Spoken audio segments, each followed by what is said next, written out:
తీసుకో పైసలు తీసుకో.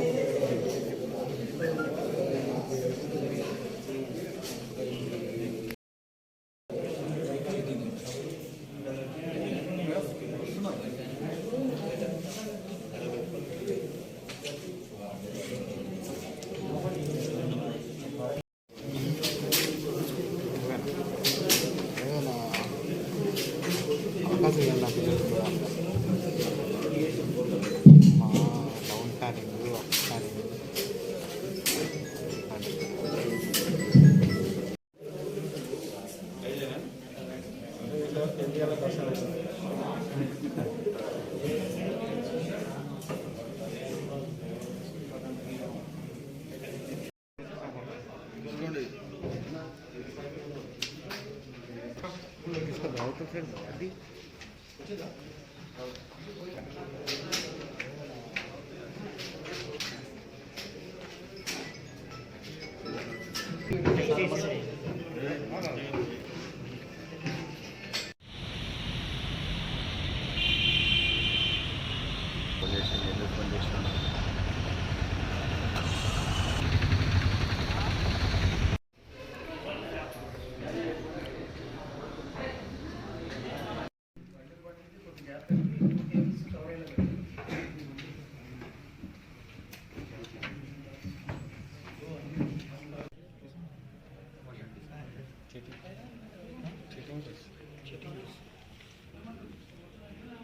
सुपारी के साथ सुपारी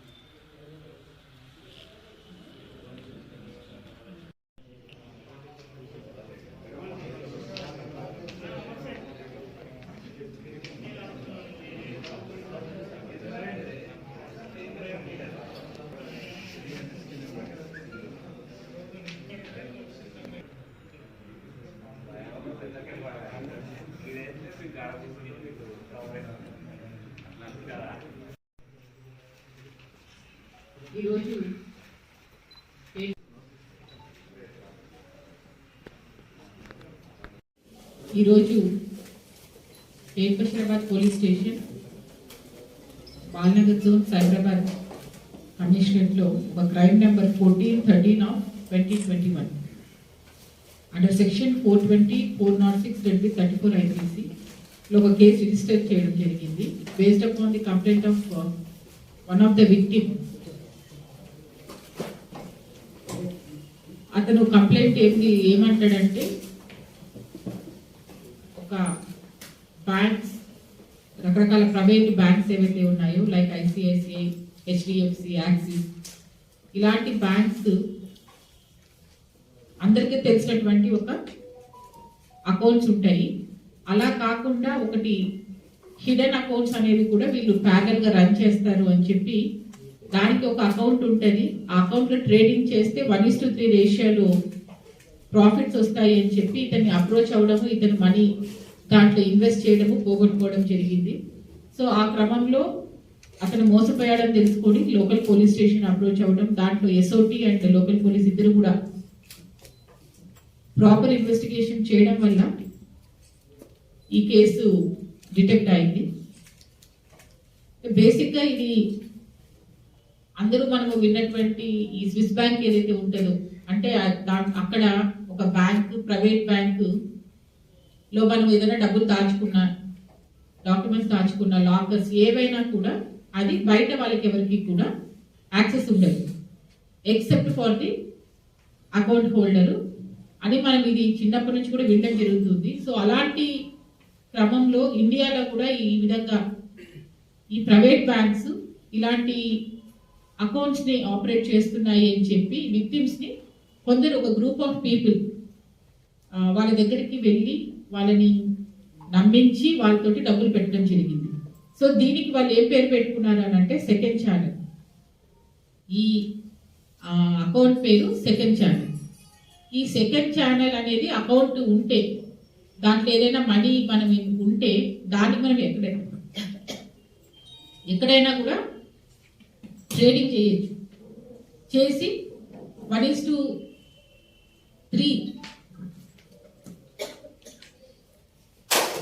మనకు వస్తుంది అని చెప్పి చెప్పడం జరుగుతుంది. అయితే ఈ అకౌంట్ గురించి డీటెయిల్స్ ఏంటంటే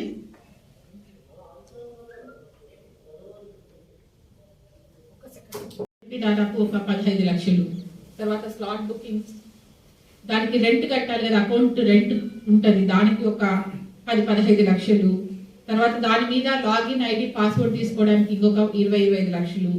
మొబైల్ రిజిస్ట్రేషన్ అని చెప్పి కొంచెం ఇంకొన్ని పైసలు. తర్వాత ఇవన్నీ యాక్టివ్ అయిన తర్వాత ఒక అకౌంట్ నుంచి ఒక అకౌంట్కి పైసలు ట్రాన్స్ఫర్ చేయాలి. అంటే సెకండ్ ఛానల్ అకౌంట్ హోల్డర్ నుంచి ఇంకొక సెకండ్ ఛానల్ అకౌంట్ హోల్డర్కి డబ్బులు పోతాయి.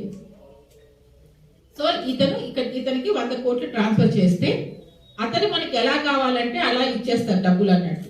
లైక్ 170 కోట్లు దీనికి, లేదంటే 250 కోట్లు. అంటే ఇద్దరు మధ్యన ఒక అగ్రిమెంట్ ద్వారా పైసలు వస్తాయి అని చెప్పి వాళ్ళని నమ్మించి ఇలాంటి విక్టిమ్స్ దాదాపు ఒక 2-3 ఇప్పటి వరకు మనకు కంప్లైంట్ ఇవ్వడం జరిగింది. ఇలాంటి ఫ్రాడ్ చేసిన వాళ్ళని కూడా ఐడెంటిఫై చేసి పికప్ చేయడం జరిగింది. అయితే ఇప్పుడు మనం ఎవరైతే వాళ్ళ పేర్లు చెప్పి ఈ విధంగా అన్ని చెప్తున్నారో వాళ్ళు ఆ బ్యాంకుకి సంబంధించిన ఎంప్లాయీస్, అంటే like vice president, assistant vice president గా ఈ అకౌంట్ హోల్డర్ ఆ విక్టిమ్స్ కి చూపిస్తాడు. సో ఈ మన బ్యాంక్ అకౌంట్ కి వీళ్ళిద్దరూ మనకు ఈ బ్యాంకుకి సంబంధించినటువంటి లైసెన్స్ ఆఫీసర్స్. మనకి ఏది ఉన్నా మన తరఫున వాళ్ళే చూసుకుంటారు. తర్వాత ఆ అకౌంట్ అనేది ఓన్లీ అకౌంట్ హోల్డర్ కి ప్లస్ విపి వీళ్ళిద్దరి మధ్యనే తెలుస్తుంది. విపి అండ్ అబౌవ్ డైరెక్టర్స్ మాత్రమే మన అకౌంట్ ఉంటుందని తెలుస్తుంది. మీరు ఎక్కడికి వెళ్ళినా కూడా ఎవరు కూడా దీన్ని ట్రేస్ చేయలేరు. కాబట్టి మన మనీ సేఫ్ అని వీళ్ళకి ఇంకా కూడా నమ్మడానికి పొలిటీషియన్స్ అయినా పైసలు ఏ విధంగా ఎట్లా వస్తాయి, లేదు అని అంటే బిజినెస్ మ్యాన్ దగ్గర డబ్బులు ఇన్ని కోట్లు ఎందుకుంటాయి అని ఇలాంటి ఒక అకౌంట్స్ వల్లనే వాళ్ళ దగ్గర డబ్బులు ఉంటాయి అని వాళ్ళని బాగా నమ్మించారు. సో ఆ క్రమంలో ఇప్పుడు మనకి కంప్లైంట్ ఇచ్చినటువంటి అతను దాదాపు ₹1 కోటి పైన ఇన్వెస్ట్ చేశారు అక్కడ. ఇక్కడ సెకండ్ ఛానల్ అనేటటువంటి ఒక అకౌంట్ లేదు, అలాంటి బ్యాంక్ లేదు, అన్నీ కూడా కేవలం కల్పితాలు. కానీ దాన్ని ప్రజల దగ్గర అది ఉన్నట్టు నమ్మించడము, తర్వాత అతను నమ్మి మనీ డిపాజిట్ చేస్తే ఒక అకౌంట్ లో పడుతుంది.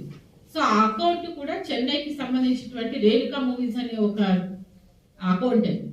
సో ఆ అకౌంట్ ని బేస్ చేసుకొని దాంట్లో డిపాజిట్ చేయించుకొని అక్కడి నుంచి ఈ అక్యూజ్డ్ కి సంబంధించినటువంటి అకౌంట్ లోకి ట్రాన్స్ఫర్ అవుతుంది. అయితే దీంట్లో ఎవరైతే మనల్ని అప్రోచ్ అవుతారో, విక్టిమ్స్ కి అప్రోచ్ అవుతుంటారో వాళ్ళు ఒక పేపర్ డాక్యుమెంటేషన్ తీసుకొస్తారు ఈ సెకండ్ ఛానల్ అని చెప్పి. దాంట్లో ఆ బ్యాంక్ కి ఒక అకౌంట్ నెంబర్ ఉంటుంది, అందరికి మనకు 12 డిజిట్ నెంబర్ ఉంటుంది అకౌంట్. సో ఇది అలాంటి బ్యాంక్ జస్ట్ అకౌంట్ కాదు, ఇది హిడెన్ అకౌంట్ కాబట్టి దీనికి దానికి 14 డిజిట్ ఉంటుంది అనేది ఫస్ట్ చెప్తారు. తర్వాత ఆ అకౌంట్ మెయింటైన్ చేయడం అనేది చాలా పెద్ద ఎక్స్పెన్సివ్ కాబట్టి మనం దానికి ఆ అకౌంట్ ని యాక్టివేట్ చేయాలన్నా, లేదు బ్యాంక్ స్టేట్మెంట్ తీసుకోవాలన్నా దాన్ని గ్రే స్టేట్మెంట్ అంటారు, లేదు ఒక స్లాట్ బుక్ చేసుకొని అమౌంట్ ట్రాన్స్ఫర్ చేసుకోవాలన్నా అన్ని కూడా డబ్బులతో కూడుకున్న పని అని చెప్పి వీళ్ళకి చెప్తారు.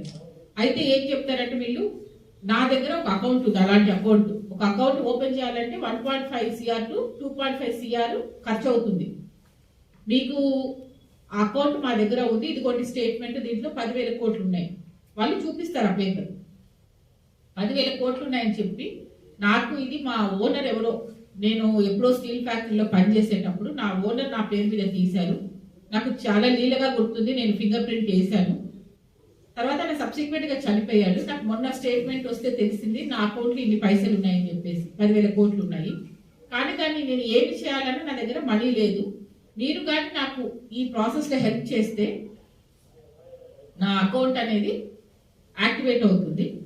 అయినప్పుడు నేను ట్రేడ్ చేశానంటే 100కి 100 కోట్లు ఇన్వెస్ట్ చేస్తే 170 కోట్లు నీకు ఇస్తాను, అంత ప్రాఫిట్ ఉంటుంది అని వాళ్ళకి నమ్మించాడు. నమ్మించినప్పుడు వీళ్ళు రకరకాలుగా